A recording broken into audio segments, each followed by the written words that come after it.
అందరికీ నమస్కారం. జై శ్రీరామ్, జై భారత్ మాతాకి జై. ఇప్పుడు మన తెలంగాణలో ఒక్క సీటు కూడా రాకపోవడానికి కారణం ఏ పార్టీ అంటే బీఆర్ఎస్ పార్టీ. ఆ పార్టీకి ఒక్క సీటు కూడా రాకపోవడానికి కారణాలు ఎన్నో ఉన్నాయి. నాకు తెలిసి నేను ఒకటో రెండో చెప్తా, కానీ ఇంకా బొచ్చాడు ఉన్నాయి. ఎందుకంటే కులాల పేరు మీద ఆ చారిగాడేంది, పప్పుచారేంది, ఇదొకటి. ఇంకోటి హిందూగాళ్ళు బొందుగాళ్ళు అన్నారు. రెండు. మూడవది ఏం జై శ్రీరామ్ అంటే కడుపు నిండుతుందా? మీ పిల్లలకు జై శ్రీరామ్ అని చెప్పరాదు, చెప్తే చెప్పొద్దని చెప్పాలి మనము అంటే హిందువులు అన్నాక జై శ్రీరామ్ చెప్తారు పోయి. దాందేముంది, నువ్వెవరు చెప్పనీకి కదా? నీ అహంకారం అంతా ఎట్లా ఓడుతోనో చెప్పేసారు హిందువులు. అయిపోయింది కదా. ఇప్పుడు చెప్పు నువ్వు ఈ మాటలు. ఇప్పుడు న్యూస్లో రా, ప్రెస్ మీట్ పెట్టుకో, ఇప్పుడు పెట్టుకొని చెప్పు.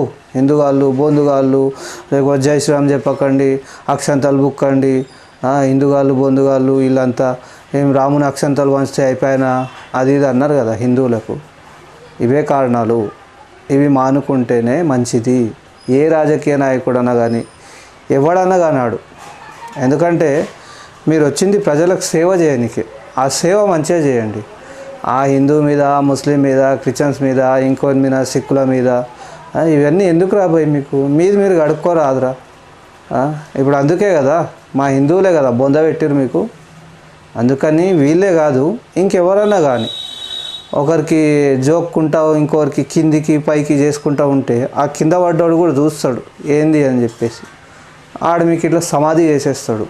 కాబట్టి ఎప్పుడన్నా కానీ మీరు హిందూ ముస్లిం అవి ఇవి ఏమనకుండా జనాలకు మంచి సేవ చేయండి, పేరు తెచ్చుకోండి. అంతే తప్ప నేను అది చేస్తా, నేను ఇది చేస్తా, హిందూగాళ్ళు బొందుగాళ్ళు, హిందూగాళ్ళు బేకర్గాళ్ళు అని చెప్పి ఇంకా నేనే ఒక పెద్ద హిందువుని అని చెప్పేసి గుళ్ళలకు పోయినప్పుడు చెప్పులు వేసుకొని పోయి, షూలు వేసుకొని పోయి, ఎందుకురా నాటకాలు ఇవంతా? అందుకే కదా బొంద పెట్టేసిరు కార్ని కదా. ఈ తప్పులు చేయకండి.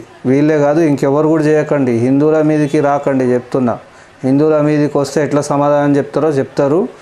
ఏడ కూర్చోబెట్టాలనో ఆడనే కూర్చోబెట్టేస్తారు. కాబట్టి చెప్తున్నా, దయచేసి అందరికీ చేతులు కూడా జోడించి చెప్తున్నా, హిందూ ముస్లింల గురించి ఎవరు కూడా ఏం చెప్పకండి.